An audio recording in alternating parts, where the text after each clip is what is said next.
Hello there, viewer. I'm Green Pangolin, and this is the start of something new. Going right into my story time slot. This is I Was a Teenage Exocolonist. Now, a couple of things I want to mention before I start. I have played this game before, about a year and a half ago, when it first came out. I didn't finish that playthrough, but I did a complete scrub of my save files. You're going to see why.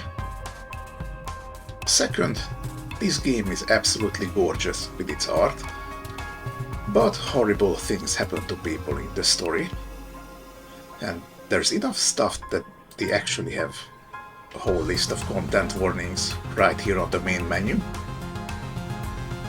I'm going to slowly scroll this down, so you can pause the video and look over it. And if you don't like any of these things in your video game, then this might not be the one for you.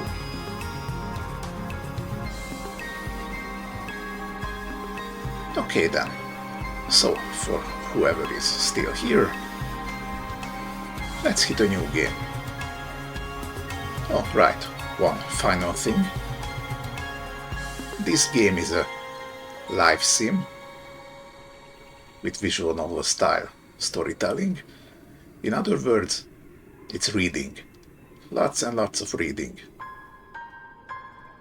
And I cannot do voices. I can barely do my own, so don't expect anything from me. Okay? Okay, let's start. Wake up. Warning, this game deals with mature subjects and may not be suitable for all players. Please see our content warnings in the system menu for a detailed list of themes and events.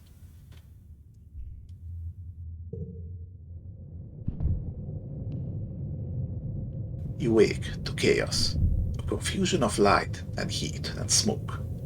Fire. Your head is pounding.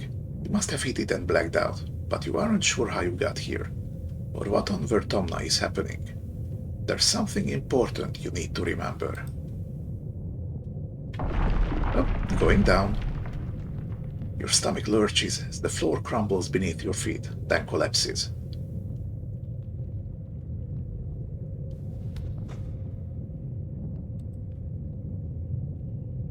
Your body aches and your eyes burn from the smoke. A figure appears through the flames. It's your friend. Your friend? Wait, why can't you remember her name? She's gesturing and shouting at you, but all you hear is a ringing in your ears. So this is how the story goes. Occasionally you're going to have to pick an option. Let's climb out. You try to stand up, but one of your legs folds uselessly underneath you. It won't hold your weight. Your friend pulls you out of the rubble. She throws your arm over her shoulder and half drags you towards the door. It's so pretty. Through it, you see a deep, eerie twilight, dark blue and cold against the heat of the fire around you. Glow season. Puppy. Glowing eyes. You shake your head to clear your vision.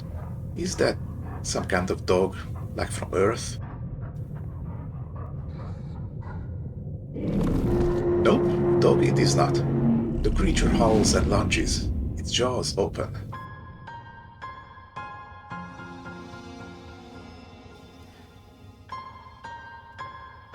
So yeah, if you haven't guessed from the title yet, we are not going to be on Earth.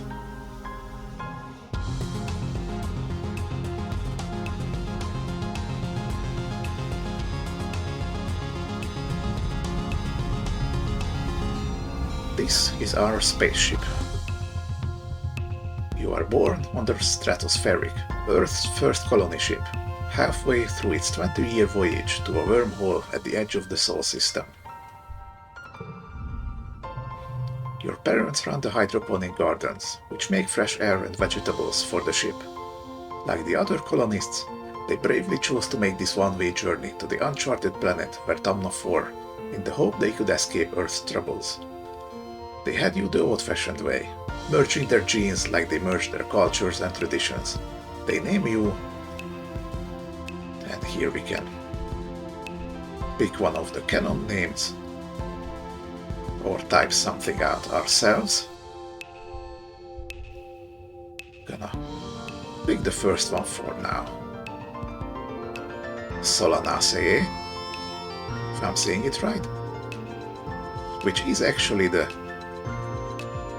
scientific name for the nightshade family of plants,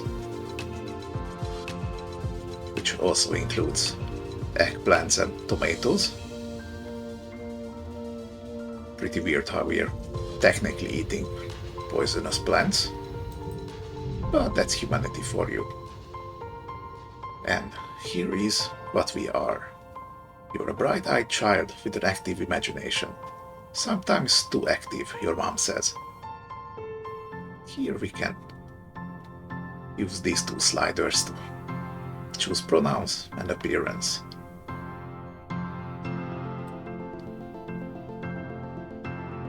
I am a guy, so I am leaning more towards masculine. But this really has no bearing on the story in any way. But it's always nice to have some representation that isn't strictly binary. You have vivid dreams of things you've never experienced. Dirt under your feet, skies overhead, endless jungles, and strange animals.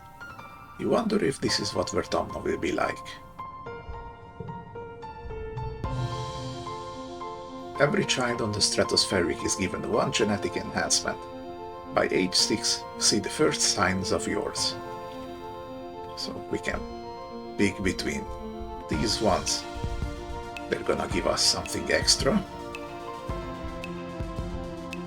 We can go for eagle eyes.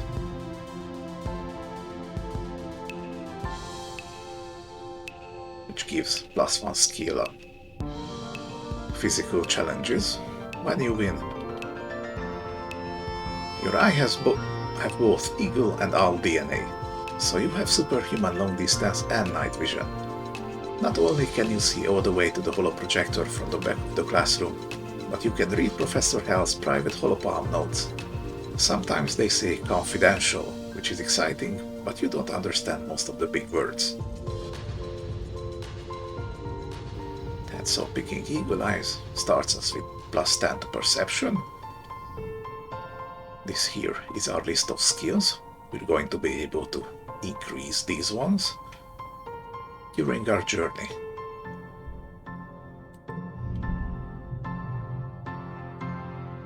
The other kids think you're a little weird, except energetic and loyal Anemone, tough and gentle Cal, bold and confident Mars, quiet and adventurous Dis, studious and mature Tangent, or shy and sweet Temmie. So now we're picking our best friend.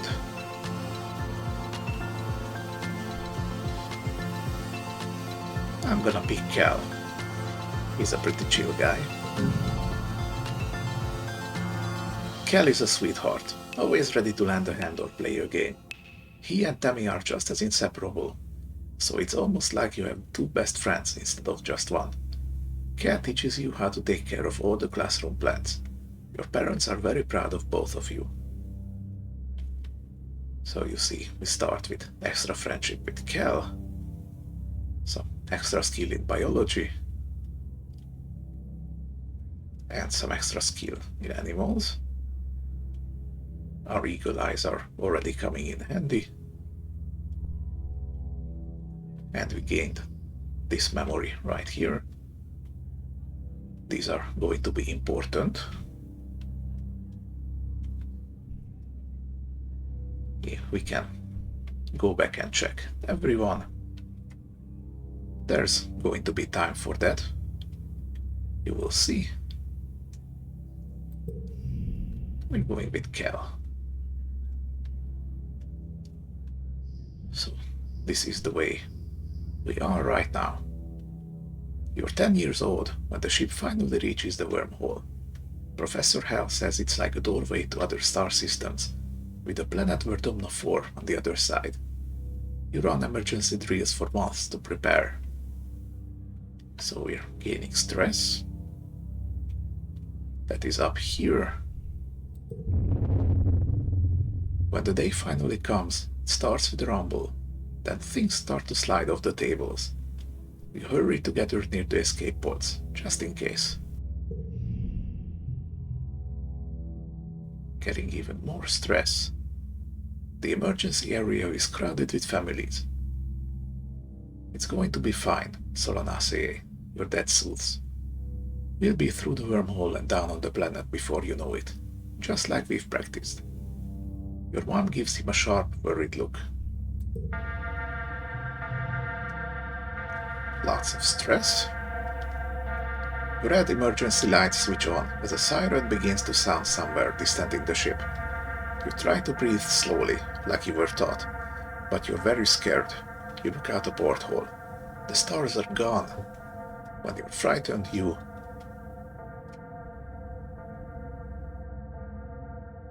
see, we cannot actually pick these options, because we don't have the necessary skills for that.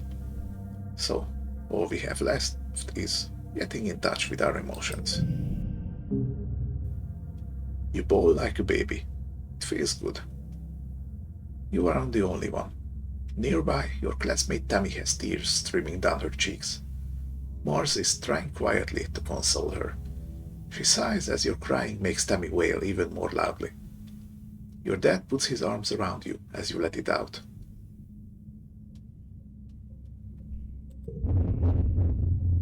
You wait. The shaking builds. Then everything starts to get very weird. The hallway stretches, and you're stretching too, your arms impossibly long. Your head feels like it's slowly filling up like a balloon and contracting down to the size of an atom at the same time. Is this the wormhole? You hear the distant, ominous squeal of metal giving way as the ship shudders and lurches in slow motion. The weirdest part is a sense of déjà vu.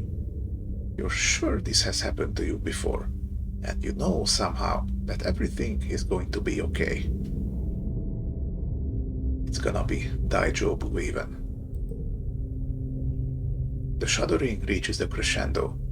You hear an impossibly loud crunch and feel weightless for a few seconds before gravity slams you back against the wall, head first. You black out.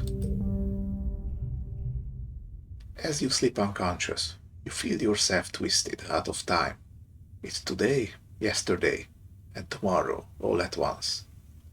And more than just one tomorrow. Lots of them. Different tomorrows. You find yourself in a place that you know from your dreams. Tilled fields, dramatic ridges, and a stranger. But also not a stranger. Grinning as she grabs your hand. Hurry up, she says. I'm not going to let you miss this. Distantly, you can feel the ship's shaking has stopped and hear your parents' worried voices. Feeling safe, you slip further into the warm embrace of the stars. You drift.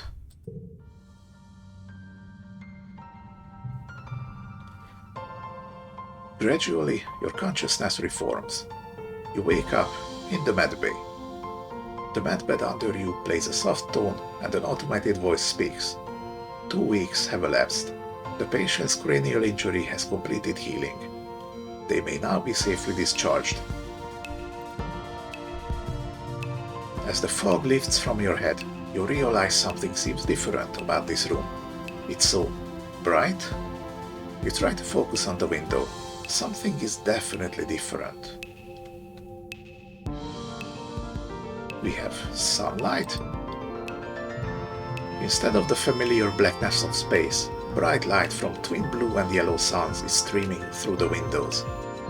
You peer out and see fields, glass-walled domes, and walls ringed by giant mushroom-like trees. There are construction materials everywhere, and people walking around, outside, on the ground. You better get out there and join them. Let's not be too hasty now. We just woke up from a concussion. And here we are on the planet Vertomna 4. Gosh, it's so pretty. I miss this game.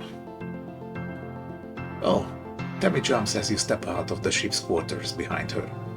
You're awake. Are you all better? You better go see your dad.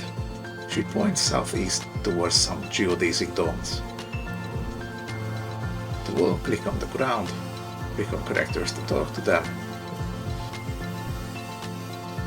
You can also use keyboard or controller. This game is on consoles. Hello, Tammy. Tammy looks concerned. You slept for so long after you bumped your head, she says. I bet your parents are worried. Your dad is working over in geoponics, near those domes. They're called greenhouses. I would go with you, but, well, this is as far as I've been from the ship since we landed. Tammy stammers, blushing. It's scary outside. Tammy's a sweetheart. So you see, this is actually the ship. It was just dismantled into being the colony. It's really cool. We can take a quick look around. We got all these places we can interact with. Hello, Dad. Solanaceae. Your dad gives you a big warm hug. I'm so happy you're finally awake. Dr. Instance thought it'd be best to keep you asleep while your nagging healed. Your mother and I thought you might sleep away the whole year, my snoozy little gooseberry. He checks your head and looks relieved. He was clearly very worried about you, but covers it with jokes and smiles.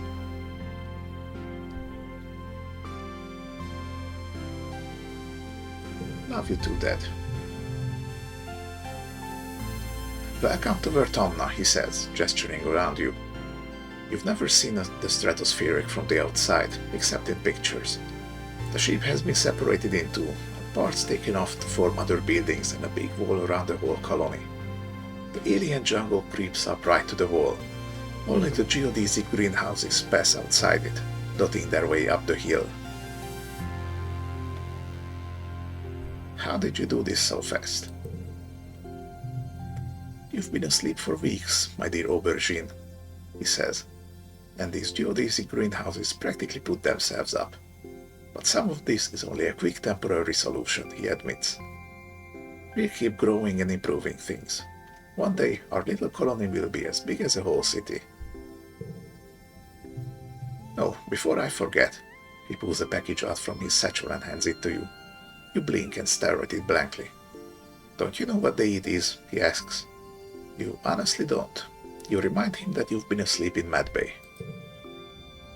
Happy birthday, he shouts, wrapping you in a warm hug.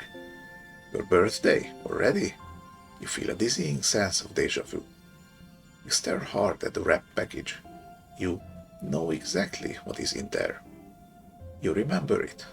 No, you dreamed about this package some years ago on the ship. Inside will be a small medallion in the shape of a sun that your dad made by hand.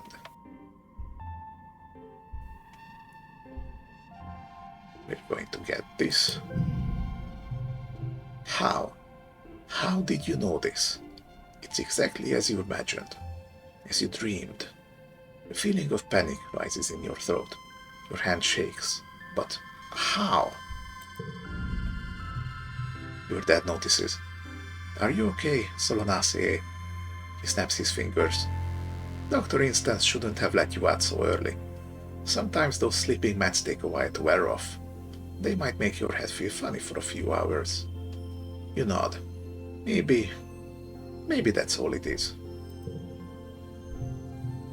Someone shouts your dad's name. Listen, I'm so sorry, Solanace, he says, but I have to get back to work. There was an accident when we landed and he stops himself. Don't worry, we're going to fix it, your mother and I.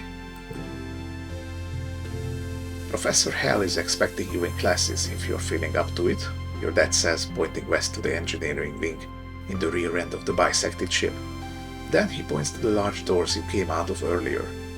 Or you can relax in our quarters until you're feeling better. We'll talk later tonight, he says, then kisses the top of your head and ruffles your hair. Have a wonderful birthday, Solanace. I love you. Love you too, Dad. To enter buildings, click on the door or the flag beside it. Get close and press Enter, Action button. Then choose an activity for the month to gain skills and advance time. There are 13 months a year and 10 years to the end of the game. You'll only have time to focus on a few things. So you see this circle round here. This is going to be the months. We are currently at the first month of the quiet season at age 10. We got all our skills here. Here's a list of everyone we're gonna meet. You're 10 years old and your bird-like eyes miss nothing. Creatures are no mystery to you, and your best friends say you're a great listener. That I am. Not so good at talking, but listening, I can do that. So, the really cool thing about this game is that you have these cards, which are actually your memories. And everything, well, many things we're going to do in this game are going to give us memories. And we're going to face challenges, and we're going to use these cards to overcome them. We're going to basically play poker with these cards. You will see. It's a really simple concept, but I think they're really done it in a cool way. You see this sitting on the ground beside some bushes. Is he hiding from somebody? He seems to be watching the gate in the wall to the south, where grown-ups are coming and going. Kids aren't allowed past the walls, he says quietly without looking up. They say there's nothing to be afraid of, but then why do we need walls? You stare at the gate and have a sudden rush of memory so strong that you think you might faint. You imagine something crashing through the wall, something enormous and dark and wriggly. For years in space, you've had half-remembered nightmares of monsters, of your ship being destroyed, of sifting through wreckage that used to be your home, trying to find something. Your dad always told you the dreams weren't real. Breaking you from your daydream, this whispers, I think there are monsters out there. I believe you. No, you don't, he says. You're being sarcastic, I can tell. Nobody believes me. He turns his back and ignores you. Fine then. Well, you tried. This is so sensitive about being teased.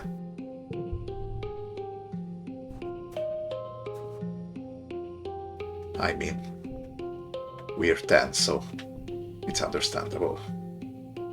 We're still just little kids. Hi, Solanace. The Anemone seems really at home here.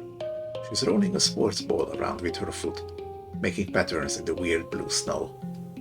This stuff is different from snow on Earth, she tells you, because it isn't cold, but it's still neat, and you can make stuff out of it. Your foggy head clears a little. Anemone is simple, physical, real. You always feel grounded near her. Have you seen any monsters? Nope, just some little bugs. The grown-ups would say if there were monsters, right? She shrugs, then smiles reassuringly. Even if there were monsters, Chief Rat would beat them all up, so don't worry. My mom says we're safer here than we were in space. You both look over at the wreckage of the Stratospheric, the spaceship where you were born. Anemone's mom, antecedent, is probably right about that. Look what the wormhole did to your ship. What you making? Just snow spirals, she says. But earlier, me and Cal made a big snow pal. You missed it while you were sleeping in Medbay. She smiles a broad gap-toothed smile at you. Now that you're awake, we can play. And why aren't you in school? She smacks her forehead. School. I wondered where everybody was. I guess I'm gonna be late for humanities class. She doesn't look very worried to you. It's okay, she says. Professor Hell is chill. He won't mind, but we should probably go now. She grins and starts running towards engineering. Hey, race you? No fair, she's getting a head start.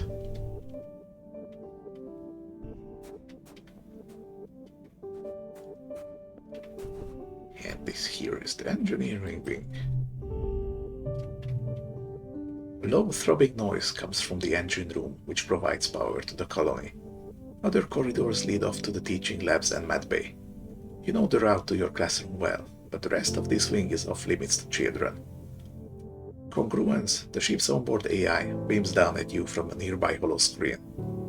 Don't forget to study hard, Solanase. So now we get to pick an activity. It's gonna take up the entire month, but we're going to be rewarded with skills. We can pick between life sciences or humanities.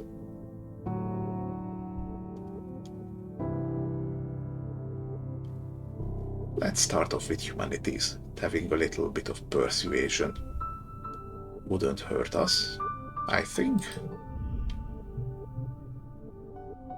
Welcome, Solanase. Professor Hell greets you. I hope you're all warmed up and ready to study the glorious humanities. History, literature, language, media, and philosophy. And yes, if you're lucky, we'll have a little ancient Earth poetry too. He seems excited about that last bit. By the way, if anyone is interested in taking engineering classes, please register through Congruence's scheduling system when you have a chance. She'll be helping me teach them. Today's assignment is an easy one, Hal says with a yawn, because I was up late repairing Congruence's subterminal and I could use a nap.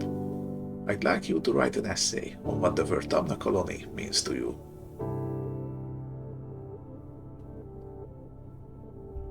Well, my friends are all here. You write about all your buds, the fun things you do together. When Hal wakes from his nap, he asks a few students to read their essays to the class. Mars is annoyed that you hardly mention her. Well, you aren't really friends, so...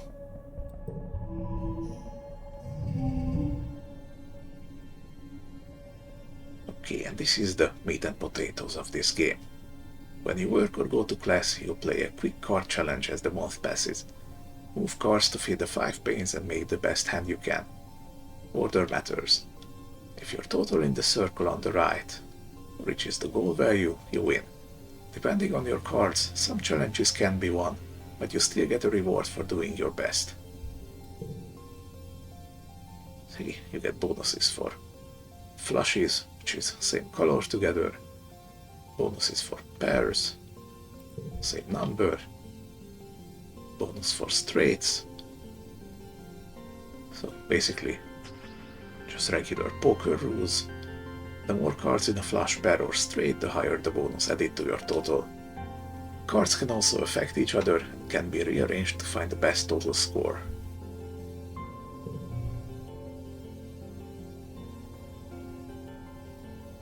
Okay, so this isn't a physical challenge, so we're not going to gain anything from it. But we can arrange stuff.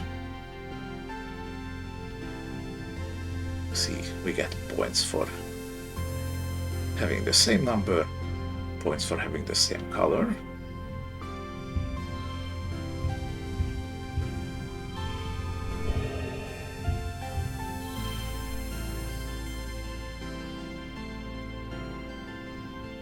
So I'm not sure which one would give me the bigger bonus. Okay, this is just 9.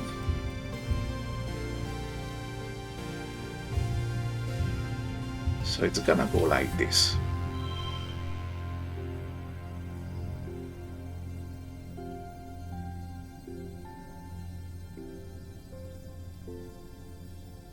Okay, sometimes during these challenges there are hidden goals, like you have to make your score a certain number. Doesn't look like there's any of that here.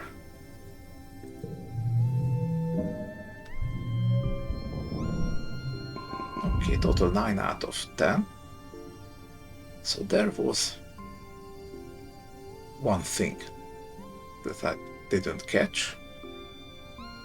Your skills increase when you work or go to school, with extra skills if you win the challenge, and the kudos bonus if you make the highest scoring hand with your cards. Kudos is right here. This is the currency of the colony. We're not going to be able to buy stuff just yet, so doesn't really matter that we don't get any. Working also increases stress, which prevents you from working if it reaches 100. To relieve stress, take a month off to relax in the quarters wing. That takes stress down completely, so you're better off letting stress pile up a little bit. Gain some creativity, persuasion, and stress. Your parents have been working from first dawn to well after dinner every day. You know growing food is an important job, and it's vital to get crops in the ground right away. But there seems to be something more than that. It's such a change from growing up on the stratospheric, when you saw them all the time. You stay up and wait for them at night before going to bed. Though you can tell they're exhausted, they make an effort to spend time with you. I'm sorry we haven't seen much of you, little gooseberry, your dad says. Your mom watches you as she works pebble out of her gardening tiller, which also serves as a crutch. How have you been holding up? Learned some stuff in school? I'm glad to hear that, your mom says. I want you to study hard, work hard, and stay out of trouble. Your dad smiles, and Professor Hell will give you kudos if you get good grades. You can spend those at the depot once it's open. You know, says your dad, raising an eyebrow at your mom, I think there are lots of different ways to learn, and school is just one of them. You can learn from working on a hobby or by helping a friend. Your mom shakes her head and sighs, though you can tell she's trying to put on a gentle expression. We both agree that this colony is an experiment. That means we're going to do things differently than on Earth. You're old enough now to start making your own decisions about your education and future. And if that means you find your own way, we'll accept that. Your dad puts a hand on your shoulder. We'll be proud of you, no matter what you do. Try talking to your friends. They may have ideas for how you can spend your time. And come by geoponics, your mom adds. We could use your help. Unlock shoveling dirt in geoponics.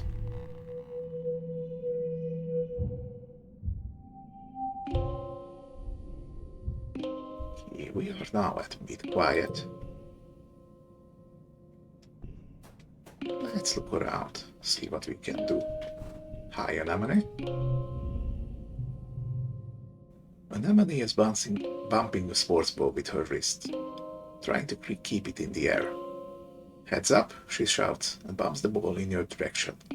Think fast. Kippy would need toughness to do a trick. Let's bounce it back quickly. Gained +1 toughness. You bounce the ball back and forth with her, trying to see how many times you can rally and keep it going. Anemone tells you about the new sports ball court. Proper regulation size court, way bigger than the little 0G one on the Stratospheric. Her brother Com is coaching the junior sports ball team this year.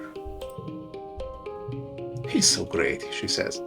He's good at everything, especially spiking. He's coaching me to play awesome like him. You should come join us. Unlock sports ball in the garrison, which is right over here.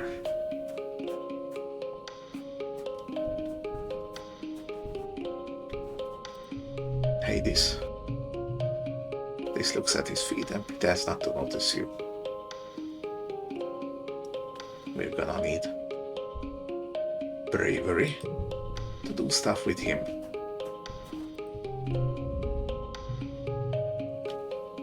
Hello, my little potato, your dad exclaims, smiling warmly. What have you been up to today? Just playing in the fresh air. He breathes deeply and looks slowly around. Vertomna is magnificent, isn't it? You nod. Seasons, he shouts, throwing his hands wide. I missed seasons. Back on Earth, it got much, much colder, and the snow wasn't half as pretty as our spark snow. He sighs, stretching. You just wait until dust season. Both the suns will be high in the sky, and it'll be real hot then, you'll say. I'll take your word for it. Hey, Mom. You find your mom hard at work setting up the greenhouses with a small construction crew. You've seen these plants pinned to the wall of your family's quarters for years now. These geodesic domes will house the more delicate plants from Earth. Spinach, tomatoes, maybe even fruit. She takes a swig from her canteen as you approach. Looking for something to do, she asks. Remember, Solanaceae, you're responsible for your own schedule now that we've landed. You can decide how to spend your time, so long as it's productive. She points towards the engineering wing in the back half of the Stratospheric severed frame. Professor Hell's still expecting you in class, but a well-rounded education includes practical application. You're old enough to help with the work around here. She claps her hand on your shoulder. I've got another minute. Anything you need to know?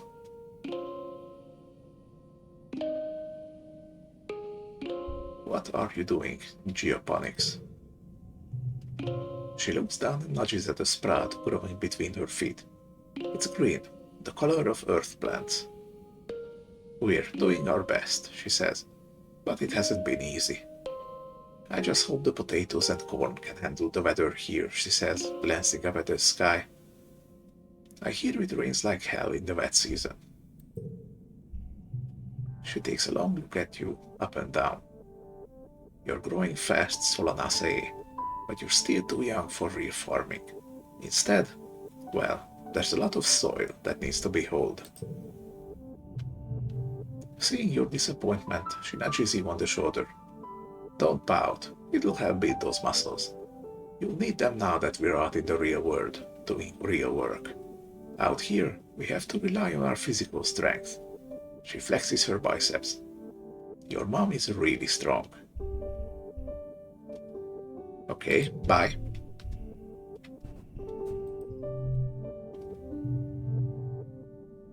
The greenhouses have different biomes inside, growing plants from Earth that might belong in a desert, jungle, or temperate forest. Some are so delicate you have to spray off any germs in an airlock before you can enter. The seasonal garden outside is dotted with blue nobodies, little flowers with what look like wriggling creatures stuck inside each one. The sign explains it's a decoy, meant to attract some kind of flying predator to come pollinate the flower. We can Shovel dirt in here. That gives us toughness, friendship with Kel, and some kudos.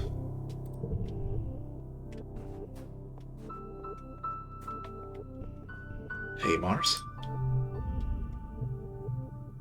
A sharp whistle interrupts your thoughts. Hey, Solanace, Mars calls out to you. Come here, I have a job for you.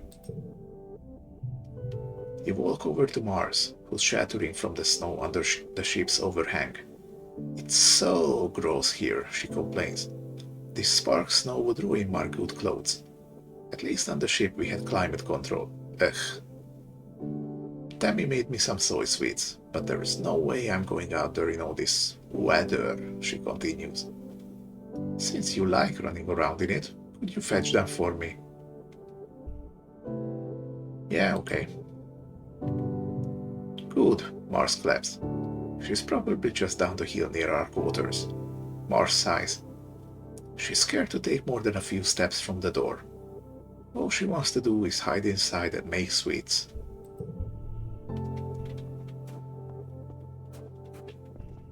Hi, Tammy. Tammy is staring obliviously at the sky, smiling to herself. She startles as you approach. Oh, hello, Solanace, she says, putting her hand to her chest. Do you need something? I'm here for Mars's soy sweets. Tammy smiles at you. Oh, it's so nice of you to help out Mars. She's a very important person, you know. She hands you a box wrapped in a pink and yellow scarf.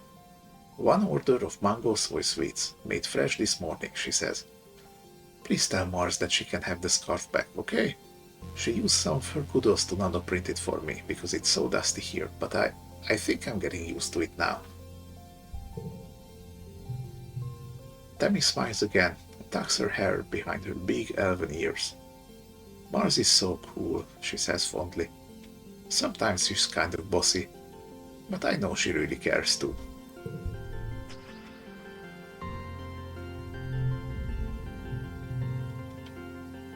You see Tammy sitting quietly near the entrance to the lounge.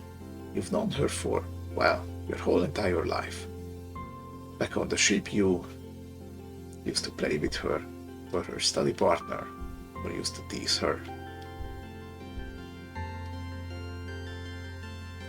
We played together. Tammy had the best doll collection. After her mom died, her dad used all his nanoprinter credits to print her a different doll every month for a whole year. Her ears perk up when she sees you. Oh, hello, Solanace, she says. Her voice is soft and dreamy, like a beam of starlight. Do you want to play dolls? Maybe later, Tammy. Tammy nods enthusiastically, her ears bobbing up and down. Okay, Solanace, we'll play later. You kind of hope she doesn't hold you to that.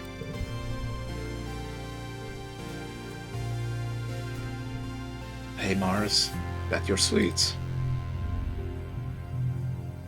Mars puts her hand out expectantly. Give it here. We can just give it, or we can lie. Let's say we ate them. If we had persuasion 5, currently at 2, we could haggle for half, and with 10 persuasion, we could make her pay. Well, let's be nice. Here you go. You hand over the box of soy sweets with a smile. Mars takes it and giggles. You're such a good sidekick, doing everything I say. She opens the box and hands you a soy sweet. Your tip, she tells you. Oh, an administrator seeks looking for someone to do delivery jobs for the depot, she says. I don't want to do it, cause like you, running around out there? No. Just go through there, she says, gesturing to the door behind her, and tell them I referred you. Sure. Thanks, Mars.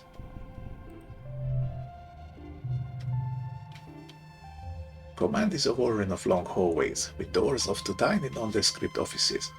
Everyone you pass seems to be hurrying off to something important. The end of one hallway opens into the supply depot, which works as both requisitions office and general store. Beyond it are cavernous warehouses stacked high with supplies from Earth, now being gradually unpacked and distributed. We're gonna need either toughness or organizing at 10. To apply to the job here, what's on the notice board? Colony food shortfall, minus 100%. Low? That's never good to read. Colony security rating, evaluating. Upcoming event, we will be hosting our first annual Vertumnalia festival during the second month of Dust. Chief Administrator Seek. Notice, take precautions outside the colony boundaries. Xenofauna have been sighted in the area. Survey teams are investigating. Chief Surveyor Tonin. Current Council and Administration. Governor Udicott Command. Chief Administrator Seek Command. Security Chief Ret Garrison. Chief Engineer Instance Engineering. Chief Cultivator Flulu Geoponics. That's our mom. Chief Steward Antecedent Quarters. Chief Surveyor Melatonin Expeditions. In case you're wondering why everyone seems to have weird names, that is actually a plot point. We might just learn about it. Not gonna spoil it just now. A small team led by Security Chief Rat was enough to keep the peace on the stratospheric. To stay busy, they also ran the exercise gym and the sports ball courts. Here on Vertumna, the garrison has expanded fast. They're building a huge wall around the colony and have an outdoor firing range and a big covered dojo. And best of all, a regulation-sized sports ball court. Here we can play sports ball. Gives bravery and toughness. And friendship with an anemone. Let's look for something that increases perception, since I have eagle eyes. Would be nice to actually use them.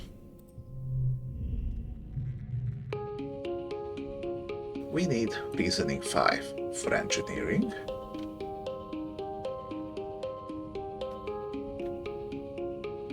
A low throbbing noise comes from the engine room, which provides power to the colony.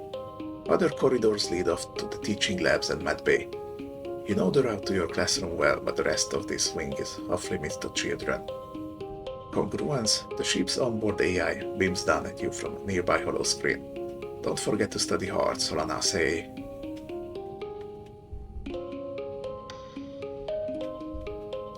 Okay, what to pick now? I could continue studying humanities.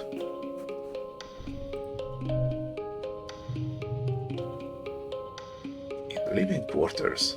The ship's quarters are where everyone sleeps, eats and hangs out. The private bedrooms are small. You share one with your parents.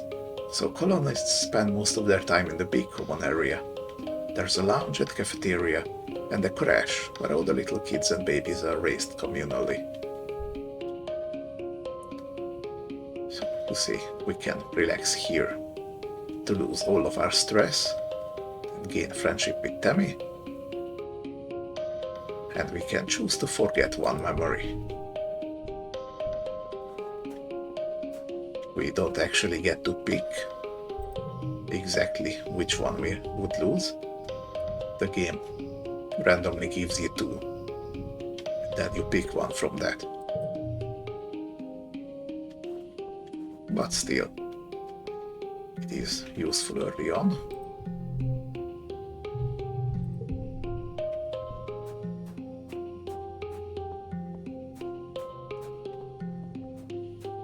Alright, Let's continue studying humanities for now.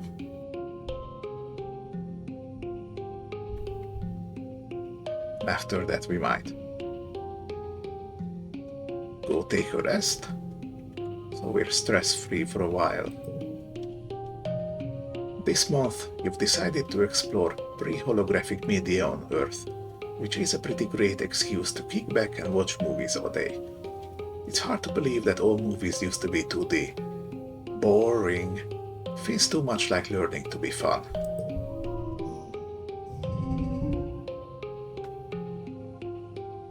Okay, we have a goal of 8. Then since we have this medallion, we always get a free point.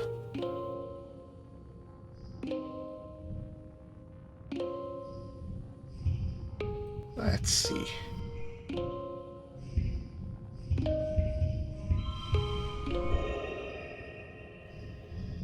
This should give the most points, right? Indeed. Okay, got some extra creativity and persuasion. Slowly getting better. And kudos because the high score. This week you had a few more bouts of deja vu, remembering what somebody's about to say or do just before they do it. Sometimes they actually do it, but not always. This morning you were sure Professor Hell was going to trip on the uneven floor in the cafeteria and spill his plate of hash browns. You even told Mars to watch. He didn't though.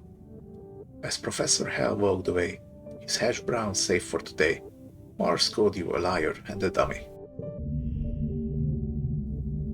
At night, your dreams are all mixed up with stuff that you know can be real.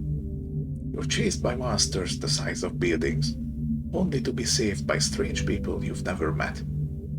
You're holding hands with someone you love.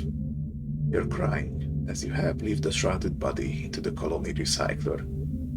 Everything seems so familiar, but when you try to recall their faces when you wake up, they're smeared in your memory like wet paint.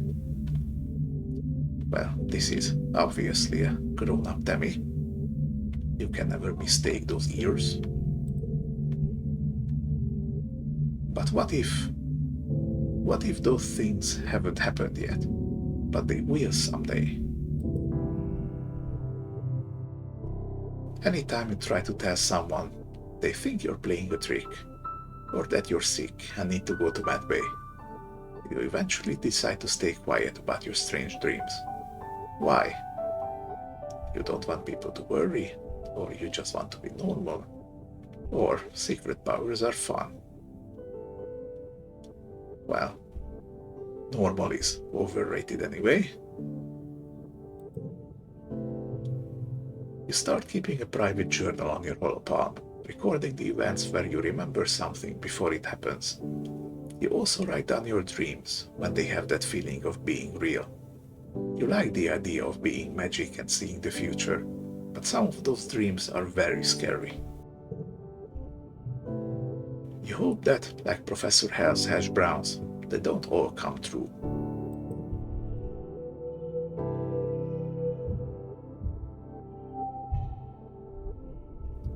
Play it quiet.